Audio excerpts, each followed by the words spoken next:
네. 자, 요번 시간부터는 자, 우리 인제 지금까지 했던 거 잠깐 언급을 해 보면 지식재산권에 대해서 공부했죠? 그죠? 네. 그다음에 이제 뭐 특허법에 적용되는 원리 원칙인 총칙에 대한 얘기를 했죠. 그다음에 네. 어 우리가 인제 발명에 대한 얘기를 했죠. 네. 그럼 발명을 했으니까 인제 출원해야겠죠. 그럼 특허청에서 심사하는 특허 요건에 대한 얘기를 했습니다. 자, 그러면 인제 우리가 특허청에 출원을 한다 그랬죠. 그러면 출원하려면 서류가 필요하겠죠. 그죠? 그 서류를 보면서 이제 우리가 특허청에서 심사를 하겠습니다.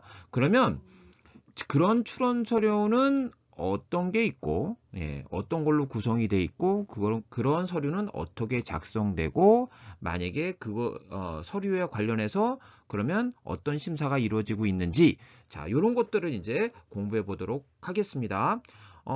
물론 서류 자체, 뭐 명세서 같은 걸 여러분이 직접 쓰실 일은 없을 거예요. 물론 이제 지금 이 강의를 듣고 계신 분 중에 뭐 내가 이제 변리사를 준비하겠다라고 해서 변리사 시험 합격한 다음 하신다면 그때는 좀 상황이 달라지죠. 그때는 이제 직접 써야 되는 측면이 있겠지만 그게 아니라 특허팀에서 이제 만약에 어떤 특허 전략 업무를 담당한다. 회사에서 그렇다면 본인이 직접 명세서를 쓸 리는 없습니다. 네, 이제 그걸 관리하는 거지. 네, 그래도 그렇지만 어떤 서류가 있는지는 알아야 되는 거죠. 그 서류가 어떻게 기재되는지는 그 방법도 알아야겠고요. 네, 그래서 이제 그런 측면에서 우리는 이 내용을 접근하도록 하겠습니다. 자, 우리가 이제 출원 서류가 있는데 이게 출원 서류가 굉장히 중요합니다. 그러니까 이제 우리 특허법인사무소에서 하는 작업 중에 가장 중요한 작업이라고 할 수 있어요. 가장 기본적이면서 가장 중요한 작업이 바로 이제 출원서류 작성이다. 네, 거의 출원 과정에 제가 생각할 땐 제 생각에는 거의 한 90%의 비중을 차지하는 게 바로 출원서류 작성이다. 이렇게 생각이 됩니다. 자, 그럼 이 출원서류에는 4개의 서류로 이루어져 있습니다. 여러분들은 이제 교재를 보시면 좋겠어요. 네, 교재를 보시면 예, 처음에 이제 출원서류 일반 이렇게 해가지고 이제 기재를 했는데 넘기시다 보면 구체적인 출원서류 내용 요 부분이 있어요. 요 부분을 펴놓고 보시면서 들으시면 좋을 것 같습니다. 자, 일단은 출원 서류에는 네 가지가 있는데 제일 먼저 뭐가 있냐면 특허 출원서가 있어요. 이 출원서는 여러분들 레포트 같은 거, 보고서 같은 거 제출하잖아요. 그럼 겉표지가 있겠죠. 물론 뭐 짧은 보고서나 짧은 레포트는 이제 그 보고서 첫 표지를 안 만들겠지만 좀 이게 긴 것들은 이제 겉표지를 만들죠. 그래서 이제 보고서 내용이 뭔지, 나는 누구인지, 예, 뭐 예컨대 지도교수는 누구고 어느 팀이고 이런 것들, 네. 뭐 학번 같은 거 적고 뭐 이런 거 적겠죠. 이렇게 요걸 우리는 뭐라고 하냐면 서지적 사항 또는 서지 사항이라고 얘기합니다. 네. 요거를 일단은 먼저 우리 출원서에 작성한다. 그러니까 겉표지다라는 거예요. 겉표지다. 그래서 거기 특허 출원서 이렇게 쭉 나와 있죠. 그 꼭지가 쫙 있습니다. 거기에 이제 그 내용에 이제 기입하는 거예요. 요즘은 다 이제 온라인으로 출원하기 때문에 이제 그 화면에 이렇게 이제 기입하는 곳이 있고 거기다 이제 기입하시면 되겠습니다. 여기 이제 표지입니다. 네. 표지에 해당하는 부분이고요. 요거 이제 서지적 사항을 기재합니다. 근데 옛날에는 거기 교재도 보시면 아시겠지만 거기 이제 특허청장에게 제출합니다라고 해서 이제 거기 출원인 대리인 도장 꽝 뭐 이렇게 이름 적고 이렇게 이제 되어 있잖아요. 근데 거기 뭐가 없습니까? 제출 연월일이 없습니다. 예, 제출 연월일. 그 옛날엔 제출 연월일 쓰도록 했는데 지금은 뭐 제출 연월일을 쓰는 곳이 없다. 그래서 이제 네, 요거는 꼭 기재해야 되는 게 아니라는 거죠. 네. 자, 그다음에 이제 제일 중요한 서류가 뭐냐면 명세서예요. 명세서. 가장 본질적인 부분이죠. 우리 이제 출원서를. 그러니까 보통 그래서 특허법인사무소에서 이걸 전문적으로 이제 그 뭐 기술서를 전문적으로 쓰시는 분들을 뭐라고 하냐면 우리 그래서 명세사라고 얘기합니다. 명세사. 네. 자, 명세서는 보통 제가 우리 앞에서 이런 얘기 했잖아요. 신규성, 진보성 얘기할 때 이쪽에 발명의 자세한 발명을 자세히 쓰는 부분인 발명의 설명 부분과 여기서 자세히 썼으니까 이거에 대해서 특허를 주세요라고 하는 부분인 청구 범위 이렇게 둘로 나눈다고 했죠. 이렇게 둘로 나눠지는 게 뭐예요? 이게 바로 명세서예요. 네. 이게 명세서입니다, 이게. 이 두 개를 합쳐서 우리는 명세서라고 한다라는 거죠. 그러니까 보통 다른 나라 같은 경우는 이제 발명의 설명 부분과 청구 범위가 분리돼 있어요, 서류가. 그런데 우리는 이거를 통칭해서 명세서라고 하고, 명세서는 이렇게 두 가지로 이루어져 있다. 네, 라는 겁니다. 네. 그러면, 자, 여기 이제 두 가지가 있는 거죠. 발명을 자세히 쓰는 부분이 있고, 거기에 따라서 그러면 이 발명에 자세히 쓰는 부분은 어떻게 기재하도록 되어 있느냐? 여기 이제 42조 3항 내용이고요. 청구 범위도 이제 청구 범위 이렇게 기재됩니다라고 해서 청구 범위 기재 방법과 관련해서 42조 4항에 규정을 두고 있고 또 6항에도 규정을 두고 있습니다. 네. 이렇게 규정을 두고 있다. 자, 그러면 역할입니다. 이 명세서는 요거 이제 요 내용에 대해서는 뒤에 가서 얘기하도록 하겠고요. 자, 역할입니다. 그러니까 다시 발명의 설명은 발명의 설명은 발명을 자세히 설명해서 공개하는 부분. 청구 범위는 공개를 했으니까 특허를 달라고 요구하는 부분. 이렇게 돼 있는 겁니다. 요구서에 해당하는 거죠. 자, 그래서 역할은 먼저 권리서 또는 권리 요구서로서의 역할을 합니다. 이거 누가 역할을 담당하는 거냐면 청구 범위가. 그러니까 이제 특허를 달라고 요구했잖아요. 예, 여기 만약에 A, B 발명의 상세한 설명에 발명의 설명에 A, B를 기재했다 하더라도 청구 범위에 A를 기재했어요. 그러면 A만 특허를 달라고 요구한 거죠. 그죠? 그러면 A가 이제 요구를 했는데 심사를 거쳐서 특허가 됐다라고 하면 A는 뭐예요? A는 내 특허라는 거죠. 그죠? 그러니까 이제 결국은 A에 대해서는 특허권이 있다. 권리서로서의 역할을 한다는 겁니다. 청구 범위가. 그리고 이제 추론 단계에서는 권리를 달라고 요구하는 요구서로서의 역할을 하겠죠. 그 다음에 이제 권리를 해설하는, 그러니까 A에 대해서 이제 권리가 생겼잖아요. 그럼 A를 자세히 설명한 게 어디예요? 발명의 설명에서 여기 A를 자세히 설명해 놓고 있지 않습니까? 예, 그래서 발명의 설명이 바로 권리를 해설하는 역할을 하게 됩니다. 네. 그 다음에 이제 발명의 설명이 자세히 그 발명을 해설하고 있기 때문에 이제 결국은 이제 기술을 공개하는 문헌으로서의 역할을 하겠죠. 그죠? 그리고 이제 우리가 이제 심사라든가 심판의 대상을 특정하는 역할. 그 대상이 이제 뭐 요게 발명의 설명의 A일 수도 있고요. B일 수도 있고요. 청구 범위 A일 수도 있는 거예요. 그래서 요걸 특정하는 역할을 명세서가 하게 된다. 여기에 기재가 돼 있으니까. 예. 그래서 요거는 이제 명세서 전체가 하는 역할이다. 이렇게 얘기할 수 있겠습니다. 자, 가장 그러니까 중요한 서류가 바로 명세서다라는 거고요. 자, 그다음에 이제 명세서를 기재를 했습니다. 네. 그러면, 자, 명세서는 이제, 여러분들 교재에 보시면, 그 꼭지들이 있는데요. 네, 각각 쓰는 내용이 있는데, 요거는 일단 시트를 넘어가서 다시 이제 말씀드리도록 하겠습니다. 네. 자, 그 다음에 그래서 이제 도면을, 이렇게 이제 명세서를 작성한 다음에, 그죠? 그리고 쭉, 그래서 거기 교재에 보시면 명세서 부분에 발명의 설명 부분 쭉 꼭지 있죠? 예, 그러다가 이제, 그 다음에 끝부분에 가면 이제 청구 범위 해가지고 청구항 1항, 2항, 3항 이렇게 돼 있죠. 그 다음에 이제 도면이 있는 거예요. 도면은, 이 명세서, 발명의 설명을 이해하는데 돕는 역할을 하는 게 이제 도면입니다. 예, 도면입니다. 근데 이제 도면은 꼭 제출해야 되느냐? 그렇진 않습니다. 그렇진 않습니다. 우리가 이제 발명 중에 협의의 물건 발명 중에 뭐 스마트폰, 자동차 이런 것들 있잖아요. 요거는 필수. 요건 도면도 없이 이해하기 어렵잖아요. 그러니까 요거는 꼭 제출하도록 하고 있고요. 그게 아닌 나머지, 그러니까 물질 발명이라든가 방법 발명은 꼭 제출해야 되는 건 아니고 필요한 경우 제출하면 되겠습니다. 그래서 협의의 물건만 필수이고요. 그 다음에 이제 실용실험 같은 경우는 물품의 형상 구조 조합이거든요. 네, 그렇기 때문에 요거는 협의의 물건에 해당하는 것밖에 안 돼요. 그래서 여기는 반드시 요거만 필수인데 여기는 이제 실용실험은 다 필수다. 이런 거죠. 그리고 이제 요 부분은 만약에 이제 도면을 제출해야 되는데 제출을 안 했다라고 하면 무효 처분을 하거든요. 네. 그런데 요 실용실험 같은 경우는 만약에 제출을 안 했잖아요. 예. 그러면 아예 그냥 불수리 처분, 아예 수리를 안 합니다. 예. 요렇게 취급이 좀 달라요. 실용실험과 발명이 취급이 다릅니다. 요거는 우리 이제 불수리와 이제 무효에 대해서는 앞에서 총칙에서 했기 때문에 여기서 넘어가도록 하겠습니다. 네, 아무튼 도면이 꼭 들어야 되는 건 아니다. 우리 발명에 있어서 협의의 물건을 제외한 나머지는 네, 필요한 경우만 넣으면 된다라는 겁니다. 자, 기존에 이제 1980년대 이때까지만 하더라도 이렇게 제출을 했었어요. 이렇게 세 서류밖에 없었어요. 그런데 이제 이게 뭐가 있냐면 여러분들 명세서가요. 발명의 설명 부분 보시면 꼭지가 있잖아요. 이렇게. 그러면 꼭지에 해당하는 내용을 기재하면 몇 페이지 나올까요? 아무리 간단한 발명도요. 한 10페이지는 나옵니다. 기본적으로. 보통 한 3, 40페이지는 돼요. 저 많은 거는 900페이지까지 봤어요. 9,000이 아니죠. 900페이지. 네.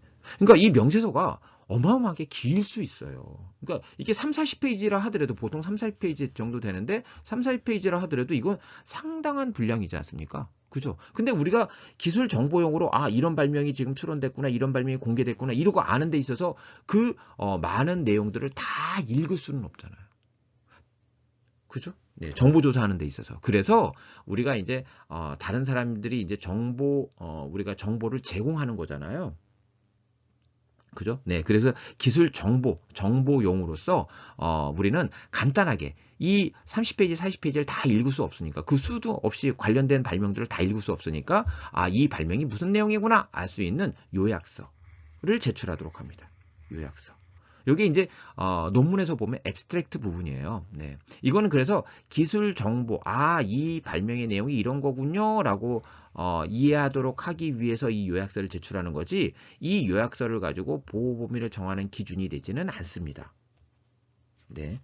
근데 이제 이게 서류상으로 보면 이렇게 쭉 네 가지가 기본적으로 이제 순서대로 이렇게 쭉 서류거든요. 근데 그러면 요약서가 맨 마지막에 첨부가 돼야 되는데 요즘은 온라인이기 때문에 그런 의미는 없지만, 만약에 이거를 종이, 페이퍼로 만약에 그냥 서면으로 제출한다고 할게요. 예, 그랬을 때 꼭 우리가 첨부할 때, 예, 우리가 이제 이렇게 제출할 때 요걸 요 순서대로 이렇게 쭉 종이를 이렇게 묶어서 이제 제출해야 되느냐, 요 순서대로 꼭 그래야 되는 건 아닙니다. 그래서 보통 요약서가 앞부분에서 이렇게 먼저 요약서가 나오고 내용이 나오면, 본론에 이제 내용이 나오면 더 보기가 편하죠. 그래서 이 교재에서는 첨부할 때 그냥 요약서를 여기다 순서상으로 여기다 첨부하는 게 아니라 그냥 명세서 앞에다가 이렇게 첨부하는, 논문도 그렇게 돼 있잖아요. 예, 그렇게 첨부할 수도 있다. 첨부 순서는 상관없다라는 겁니다.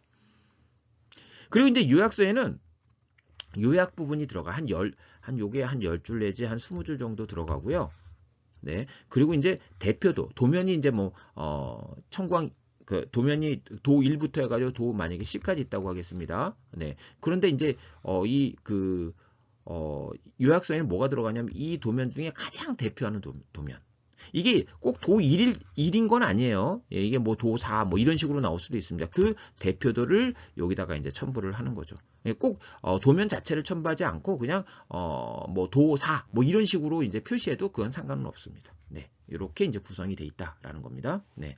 자, 그리고 이제 요 서류를 작성해서 우리가 출원하게 되는데, 그러면 여기서 제일 중요한 부분이 이거 청구범위잖아요. 물론 발명 설명도 다 중요하죠. 다 중요한데 특허권이 발생되는 데 있어서 결국 청구범위에 기재돼야지 특허권이 발생되는 거 아니겠습니까? 네, 그걸 또 심사 대상으로 하는 거고. 그래서 이 청구범위가 굉장히 중요합니다. 네, 그래서 이제 처음에는 우리가 이제 서류를 언제까지 제출해야 되는 그 시점들이 있어요. 각 그 출원마다. 그러면 그걸 서두르다 보면 청구범위를 제대로 잡지 못해서 좋은 발명임에도 불구하고 제대로 보호받지 못하는 그런 문제가 발생할 수 있다는 것이죠. 네, 그래서 이 청구범위는 서둘러서 작성하다 보면 허점이 나올 수 있으니까 우리 이제 특허청에서 법을 바꿨어요. 이게 2007년도에 바꿨는데 청구범위 기재 유예 제도를 만듭니다. 청구범위 기재 유예 제도를. 그래서 이제 청구범위는 나중에 천천히 생각하고 제출해도 돼. 이렇게 이제 기재 유예 제도를 이제 만들었고요. 근데 이제 언제까지 그럼 청구범위는 제출해야 되느냐? 요때까지 제출하도록 규정해 놨어요. 출원일로부터 1년 2개월. 1년 2개월이니까 14개월이죠. 14개월 이내에 청구범위를 보정할 수 있도록 해놓고 있습니다. 그러면 이제 처음에는 어떻게 했냐면 나머지 다 기재하고 그 다음에 청구범위만 이렇게 빠지는 형태, 요렇게 이제 청구범위 기재 유예 제도를 운영을 했었는데 이게 이제 조금씩 이제 변화가 있습니다. 그래서 지금은 어떻게 하냐면 청구범위 기재 유예 제도는 처음에 느낌은 그냥 청구범위만 빼고 나머지는 다 정확하게 이런 느낌이었다면, 지금은 어떻게 되냐? 어차피 1년 2개월 이내에 청구범위를 보정할 거 아닙니까? 그때 완전한 명세서를 제출하면 되지. 그러니까 그 전에는 일단은 출원해 놓고 그 다음에 1년 2개월이 되면서 완전한 서류를 작성해서 제출하면 된다. 이런 느낌. 예, 요게 이제 미국의 가명세서 제도인데 그런 형태로 이제 바뀌었어요. 네. 그래서 지금은 어떻게 하냐면 출원할 때 청구범위 기재 유예 제도가 있기 때문에 임시 명세서를 제출하게 됩니다. 임시 명세서를 제출하게 돼요. 그러니까 이거는 그냥 형식에 구애받음이 없이 그냥 명세서라고 해서 그냥 가지고 있는 자료를 가지고 제출하는 거예요. 그리고 나서 1년 2개월 이내 이거를 제대로 작성해서 이제 제출하게 되는 거죠. 그래서 이제 이렇게 보면 특허법무사무소 이런 거예요. 어떤 회사에서 PPT로 발표한 게 있어요. PPT로 발표를 했어요. 그 발표한 거를 이제 어떻게 합니까? 그 PPT 자료만 가지고 이제 출원을 하는 거예요.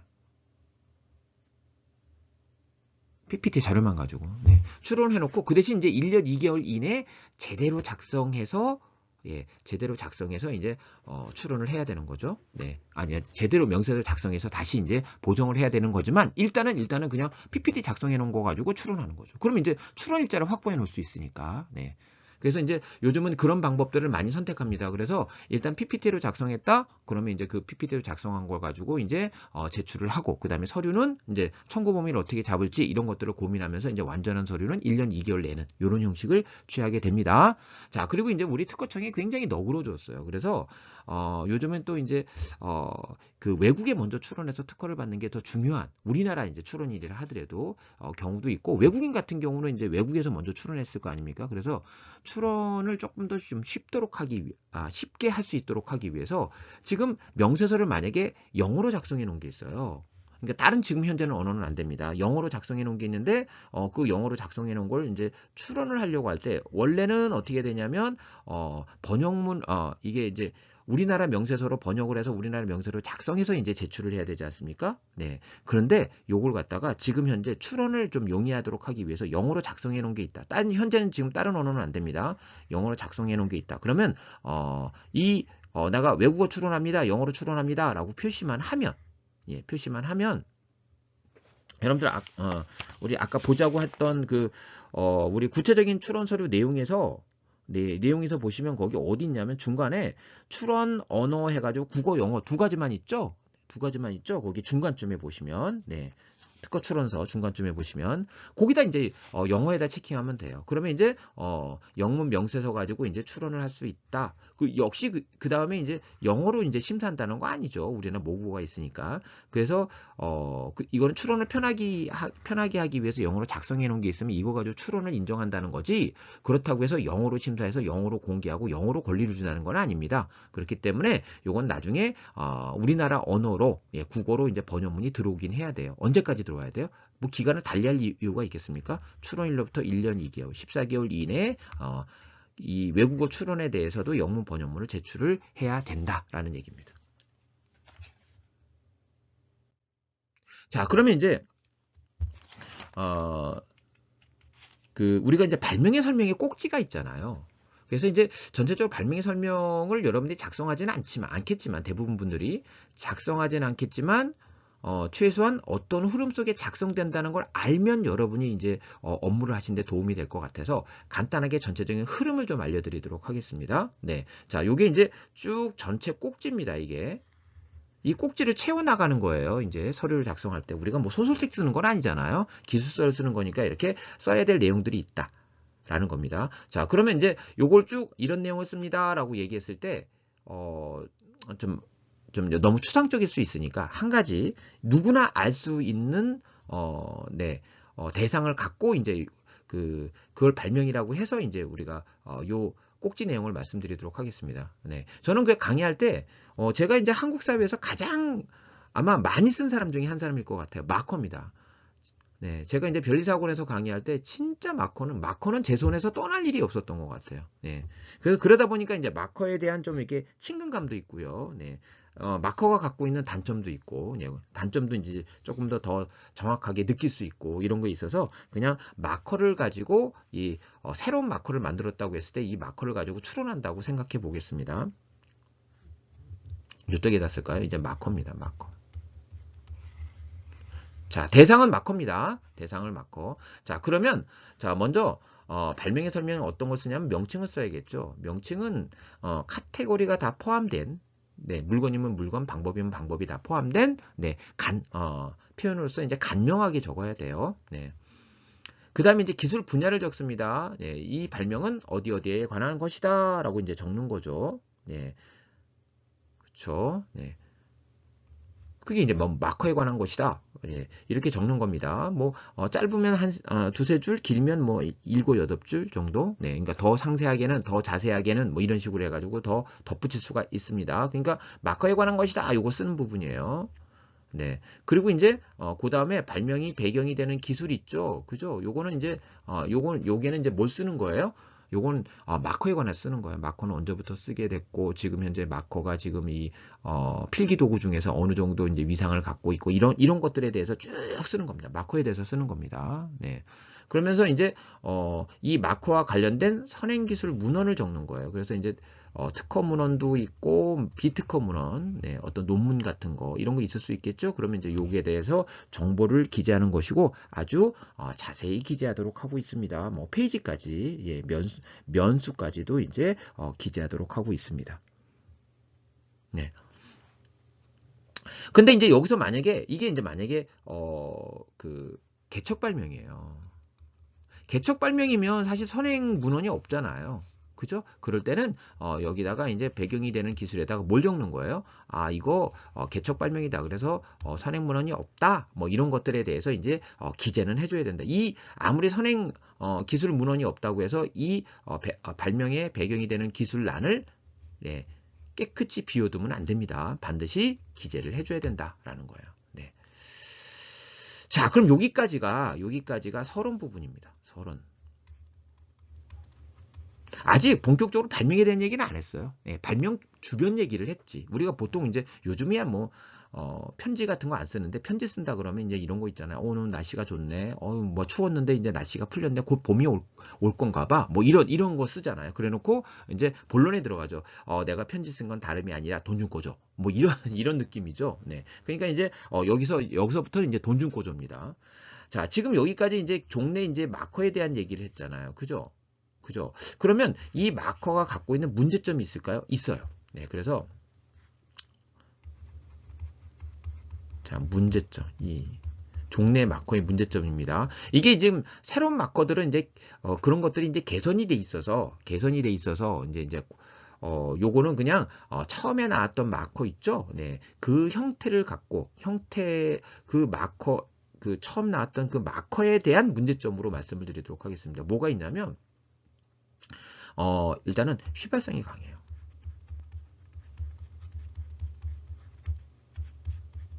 네, 휘발성이. 그러니까 이게 뚜껑을 열어놓잖아요. 그럼 잘 말라요. 그래서 이제 마른 다음엔 다시 이제 이게 나중에 이후에 그 보관해 놨다가 쓰게 되면 나오긴 합니다. 근데 이제 처음에 그 성능은 아닙니다. 나왔다 안 나왔다 막 이러고요. 예, 그래서 안 마르게 하는 게 중요한데 이거는 빨리 마르는 문제가 있다.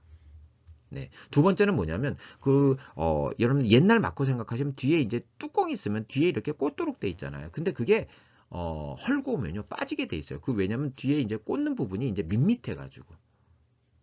예, 밋밋해 가지고. 그래서 이게 잘 분리가 되는 거죠.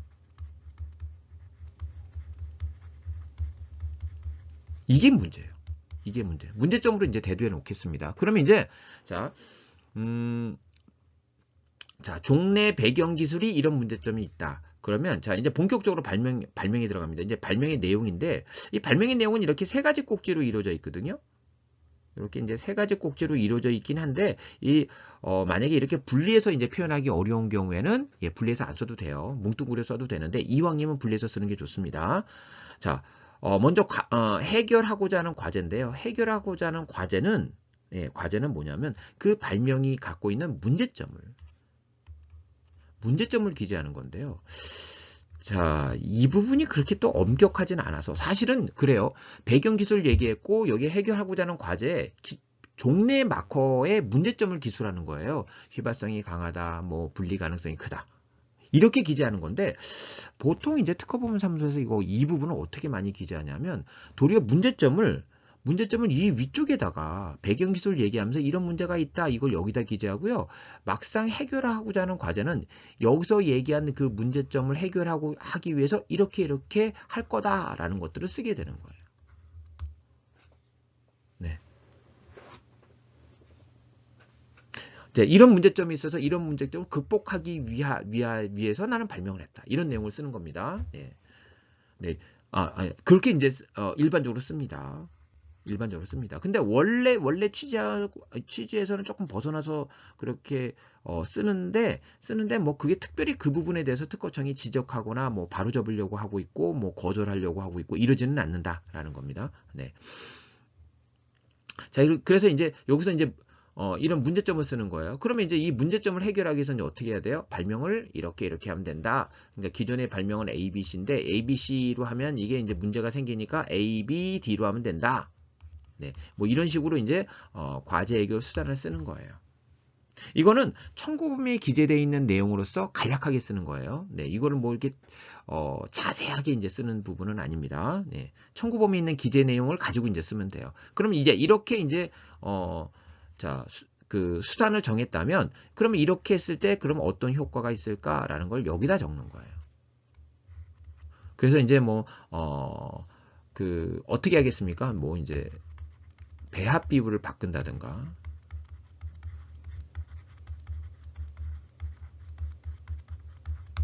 네. 그리고 이제 돌출부를 만드는 거죠.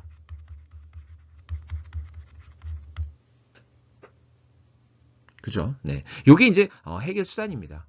네. 그래서 이제 이렇게 했더니 보니까 네. 휘발성이 현격히 낮아진 거죠. 돌출부에서도 역시 마찬가지로 돌출부를 만들어 놓으니까 이게 이제 분리가 거의 안 되겠죠. 이런 효과들이 있다. 이렇게 쓰는 겁니다. 이 효과의 현저성은 요 내용을 쓰는 거고 이 발명의 효과를 쓸 때요. 우리가 질이 참 중요하긴 한데 양도 중요해서 꼭 말씀드립니다. 직접적인 효과, 가장 본질적인 효과 외에 간접적인 효과 있잖아요. 예, 이것도 다 쓰시기 바라겠습니다. 이게 양도 중요하다라는 겁니다. 자, 그 다음에 이제 여기까지 했으면 대충 발명의 스토리를 알아요. 이게 이렇게 해서 발명을 했다는 거구나 라는 겁니다. 근데 이제 실제 그 마커를 만들 수 있나요? 그 내용은 없죠. 네, 이런 것들을 개선해서 나는 발명을 했다라는 거지.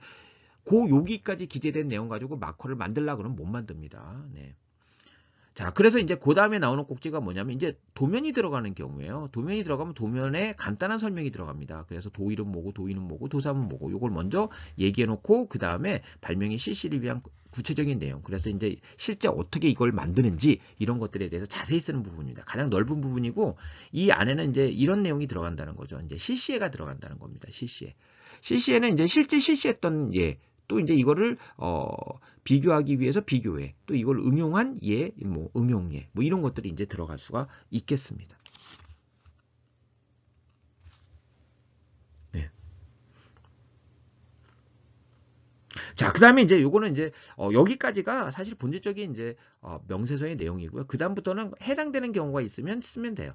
예, 그 가로했다는 건 뭐예요? 해당되는 거 없으면 생략할 수 있다. 해당되는 게 있으면 써라. 이런 얘기입니다. 산업상 이용 가능성. 산업상 이용 가능성이 있어야지 우리가 특허를 받을 수 있잖아요. 근데 웬만하면 산업상 이용 가능성을 인정을 한다고요. 예, 그렇지만 산업상 이용 가능성을 인정한다고 하더라도 네, 실제 심사관이 초련이 봤을 때 이게 산업상 이용 가능성 인정할 것 같아요. 그런데 심사를 받는 입장에서 봤을 때는 아닐 수도 있잖아요. 그죠? 예. 마음이 이게 산업상 이용 가능성을 부정하는 거 아니야? 이용 방법 등이 없으니까 이거 부정하는 거 아니야? 이렇게 생각할 수도 있다는 거죠. 그래서 명확하게 내가 산업상 이용 가능성 때문에 문제가 생기지 않도록 하기 위해서 이제 어떻게 하냐면 만약에 이용 방법, 사용 방법 이런 것들이 불명확하다 그러면 여기다 쓰는 거예요. 그럼 여기다 얘기가 밝히고 나면 어떻게 되겠습니까? 이건 분명하게 산업상 이용 가능성이 있겠구나 이렇게 이제 판단을 하게 되겠죠. 그래서 보통은 잘 안 씁니다. 예, 보통은 산업상 이용 가능성이 있기 때문에. 그런데 이제 본인이 생각할 때 이용 방법이라든가 이런 사용 방법 등이 뭐 좀 불명확해서 산업상 이용 가능성을 부정할 것 같다 특허청이 그럼 여기다 쓰면 된다라는 겁니다. 그래서 가로예요. 그리고 이제 우리 도면 같은 데 보면 뭐 1번, 2번, 3번, 뭐 10번, 뭐 100번 이런 걸 이게 표시하지 않습니까? 부호를. 그래서 이제 부호는 1번은 뭐고 10번은 뭐고 30번은 뭐고 뭐 이렇게 이제 부호에 대해서 설명하는 부분이다라는 거고. 이거는 이제 도면이 있었을 때 이런 것들이 들어갈 수 있겠죠. 그다음에 이제 미생물 같은 경우에 이제 우리가 기탁기관에 기탁을 하면 거기서 번호를 알려줍니다. 네, 그 번호를 기재하는 란이에요. 이거는 그러니까 생명체와 관련된 발명에서 쓰는 거니까 모든 발명에 쓰는 꼭지가 아니다. 그래서 가로. 그 다음에 이제 염기서열과 관련된 발명은 서열 목록 자유 텍스트란이 있고 여기다가 이제 적으시면 되겠습니다. 이건 그러니까 필요한 경우만 적는 거예요. 자, 이렇게 쭉 명세서를 이런 스토리로 작성하게 됩니다. 그러니까 이제 여러분이 직감하시겠지만 여기 있는 순서대로만 작성하더라도 네, 한 10페이지? 못해도 9페이지 이상은 나오게 될 것입니다. 그죠? 그 다음에 이제 여기다가 청구 범위를 기재하면 되겠습니다. 네. 자, 그러면 이제 여기서 끊죠. 예, 여기서 끊고 왜냐면 어차피 다 하기에는 좀 양이 많으니까 여기서 끊고 네. 우리 이제 서류 특허 출원 서류 2편에서 나머지 이어서 계속하도록 하겠습니다.